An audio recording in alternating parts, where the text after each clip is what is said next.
The supernova XR-137 exploded in the Andromeda Galaxy, hammering worlds with deadly radiation and triggering a desperate race for survival. Countless alien species screamed for aid as the Galactic Council convened emergency sessions. Their salvation came from an unlikely source: the humans of Earth, the Council's newest and most volatile members. Commander Keith Brown led the human contingent to the Council Citadel. Tensions simmered between the assembled alien delegates. Suspicion and fear etched on their faces. The arrogant Pandronian scientist Vox sneered at the humans, seeing only primitives. But the Council had no choice. The body count mounted as the supernova's lethal energy wave swept across star systems. Joint human and alien strike teams deployed to worlds in the supernova's path. They raced to evacuate survivors and treat the injured, the humans fighting side by side with the aliens on the front lines. But as alien soldiers collapsed from radiation sickness, the humans remained untouched. Vox watched in disbelief as human medics worked in irradiated hot zones without protective gear, suffering no ill effects. Reports of the humans' immunity spread like wildfire. Some species accused Earth of trickery. Others demanded access to the human genome. As if summoned by the uproar, the supernova's death wave accelerated. Habitable worlds became scarce. The Galactic Council fractured as a new war loomed, a war for planetary control and racial survival.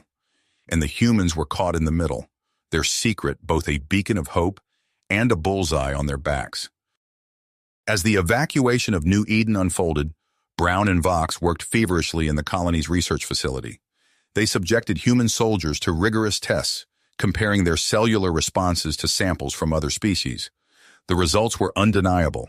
Human DNA had evolved unique radiation-resistant properties, an adaptation forged over generations of terraforming harsh environments. Vox shook his head in disbelief as he studied the genetic scans. "Your species' flaws have become your greatest asset," he muttered. "This changes everything." Brown nodded grimly. "And now the Rizians want that asset for themselves." A thunderous boom shook the facility. Soldiers sprinted past, shouting orders. Brown checked his rifle as alarms blared. "They're here," Vox said, his voice tight. "The Rizians' commando unit. They've breached the perimeter." Brown's heart made. He keyed his comm. "All units, defensive positions. Protect the civilians and buy us time to transmit the data." In the skies above, dropships ferried colonists to waiting transports as Pandronian fighters clashed with Rizian's warships. Explosions lit the clouds like strobe lights. On the ground, Brown and his soldiers took cover in the facility's corridors as a blast tore through the outer doors. Rizian's warriors poured in, their armor glossy black, their weapons spitting plasma. At their head strode General Cragg, his eyes cold and merciless. Brown and his team opened fire, energy bolts stitching the walls. They fought with relentless drive, making the Rizians pay for every meter. In the lab, Vox's fingers flew over the console, preparing the transmission to the Council Citadel. "Complete the upload," Brown ordered as he slammed a fresh power cell into his rifle. "No matter what happens, that data must reach the Council." Cragg's commandos pressed forward, their superior numbers forcing the humans back. Brown lobbed a grenade and dove for cover as the explosion consumed a trio of Rizians. Smoke filled the corridors, the acrid stench of melted plastic and seared flesh. "Transmission at 70%, Vox reported over the din. "I need more time." Brown gritted his teeth.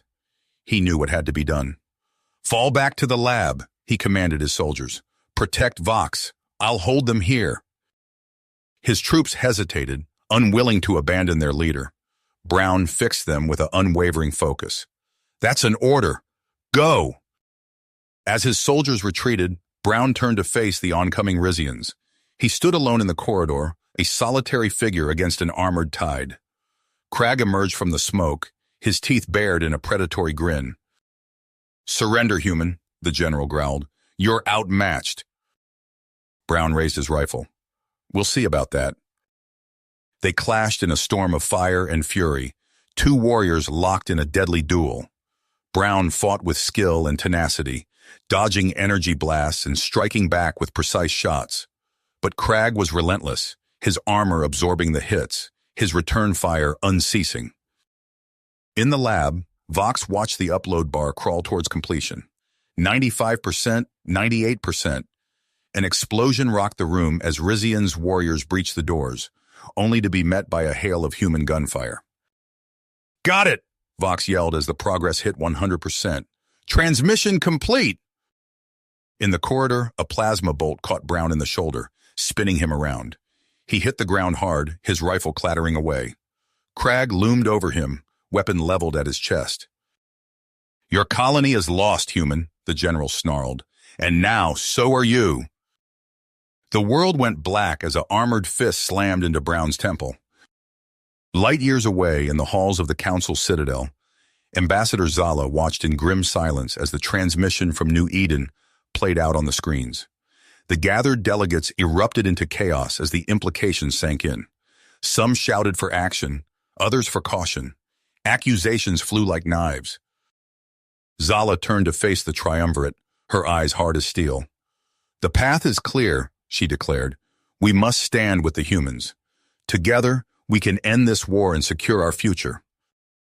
But Overseer Kor'rak surged to his feet, his voice booming across the chamber. "The humans' gift belongs to all," he roared.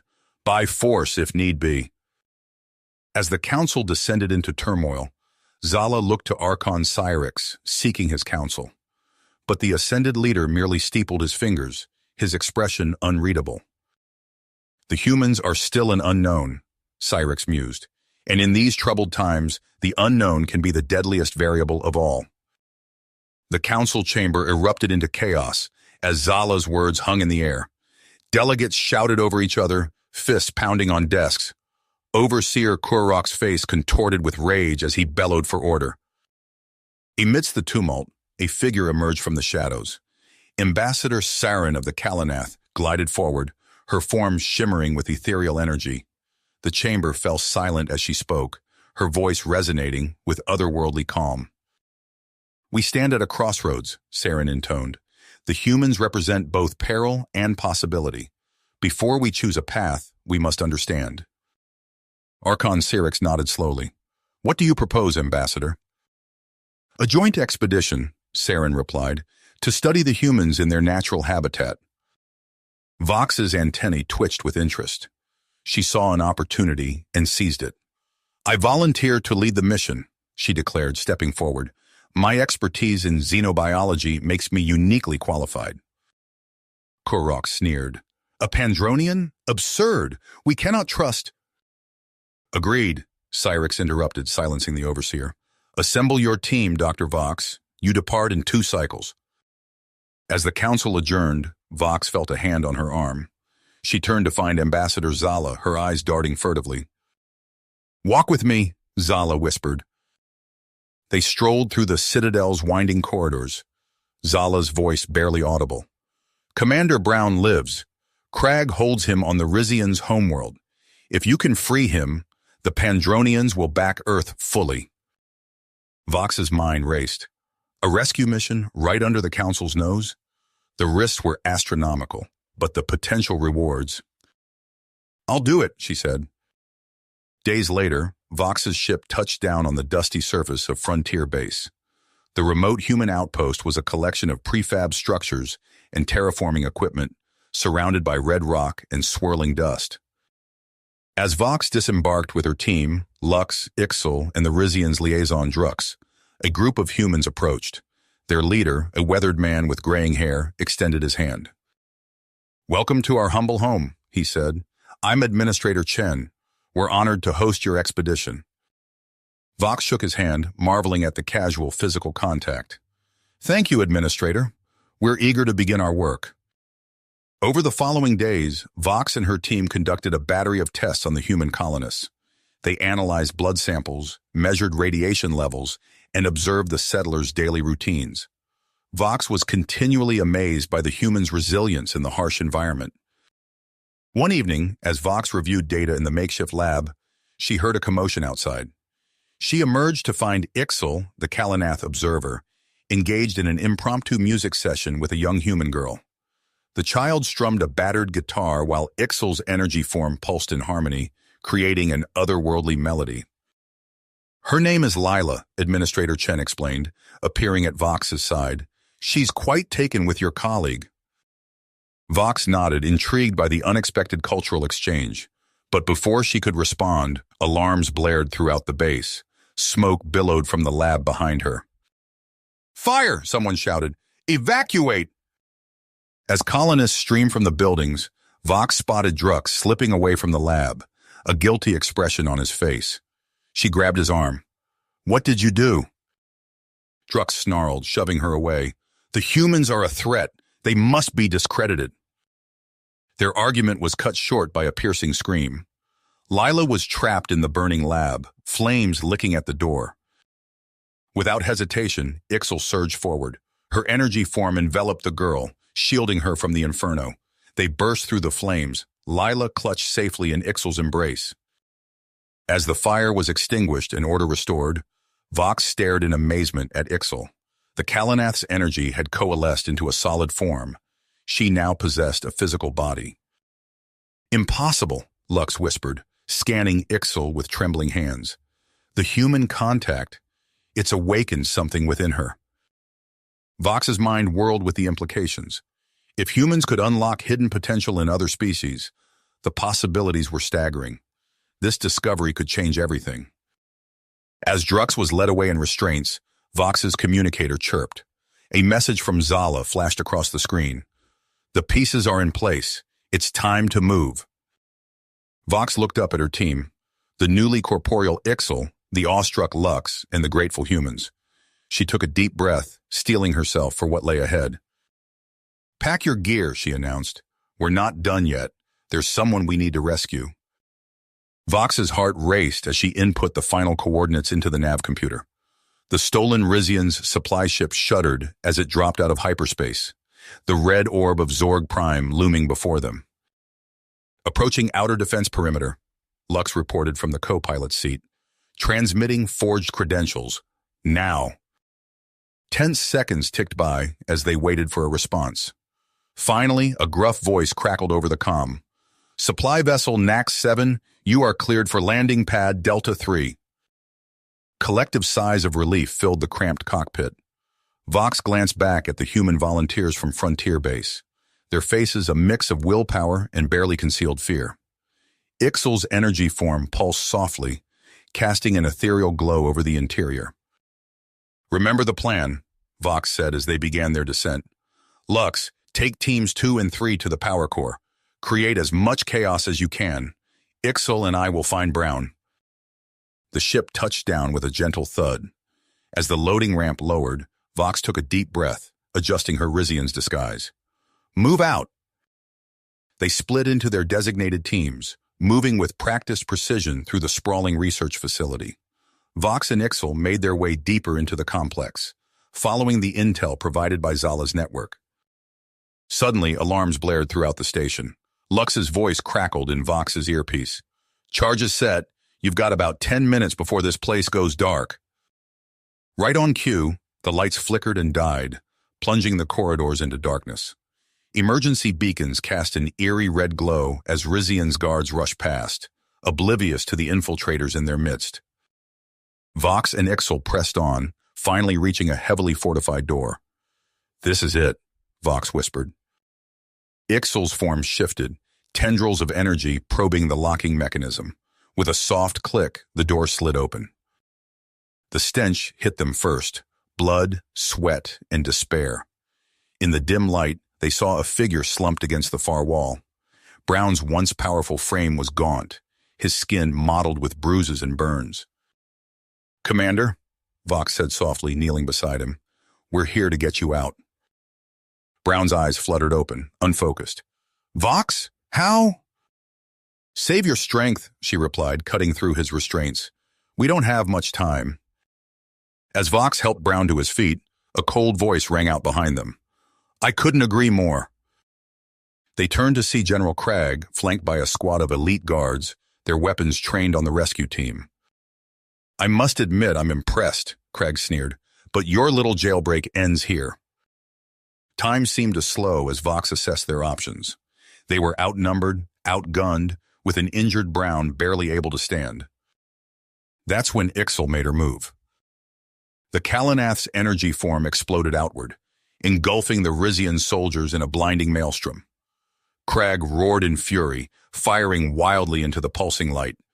But Ixal was everywhere and nowhere, her newly awakened powers beyond anything Vox had seen. "Go!" Ixal's voice echoed in Vox's mind. "I'll hold them off!" Vox hesitated for a split second, then half-carried, half-dragged Brown from the cell. They stumbled through chaotic corridors, alarms blaring and confused Rizian's troops rushing past. They reached the landing pad just as Lux arrived with the rest of the team. "We need to move," Lux shouted over the din. "This place is about to blow." They piled into the ship, Vox taking the controls. As they lifted off, a final explosion rocked the facility. Through the view screen, Vox saw a radiant figure emerge from the flames. Ixal, her energy form coalescing into a solid shape as she soared towards them.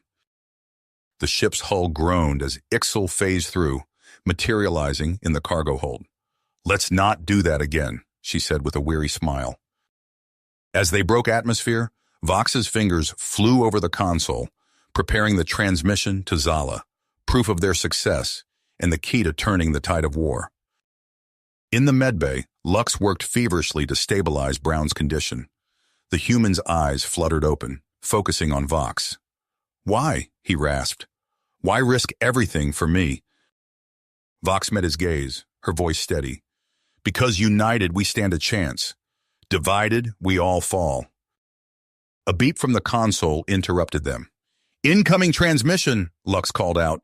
It's from Earth." Brown struggled to sit up, his face a mix of pain and hope.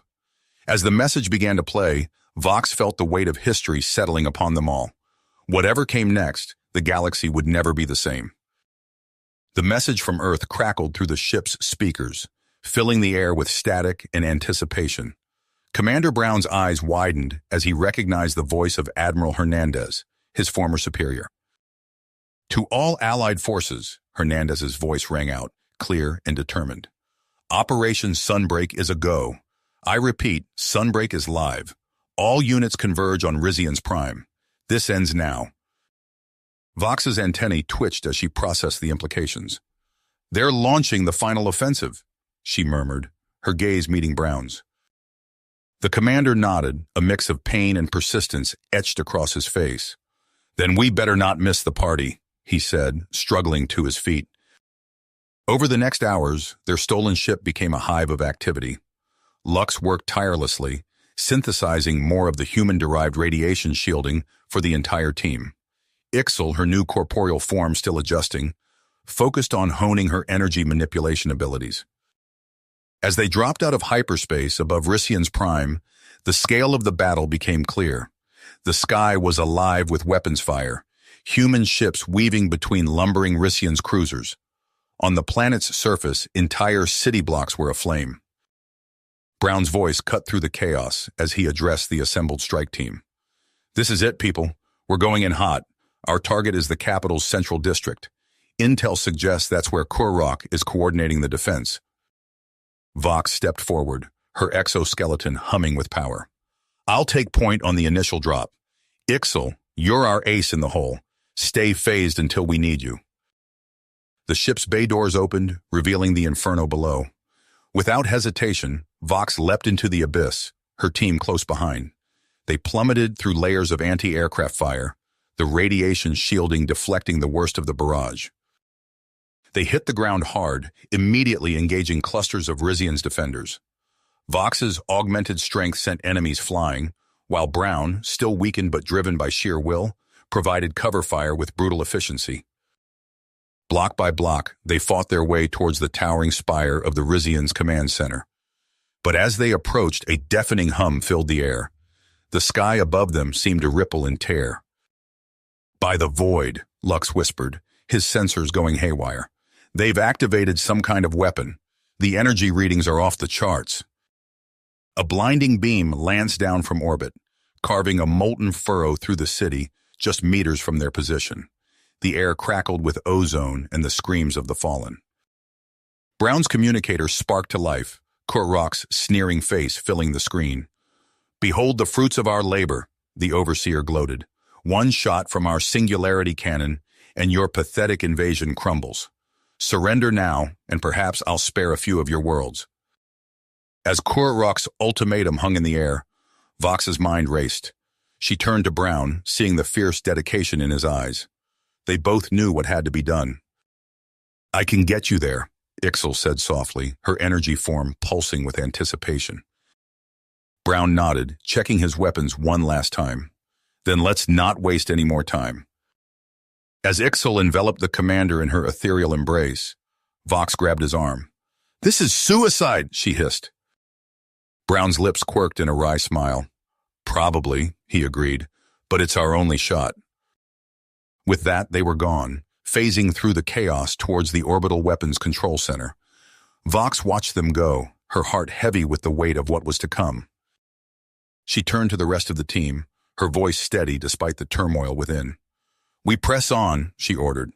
"We give them the distraction they need." As they resumed their advance, the sky above continued to burn. The fate of multiple worlds now hung in the balance, with Commander Brown racing against time to neutralize the Rizian superweapon. You have reached the end of the story. If you enjoyed this story and want to support us, please leave a like and subscribe to our channel, and for every comment that says 88, I will heart every single one of them. Thank you for your time.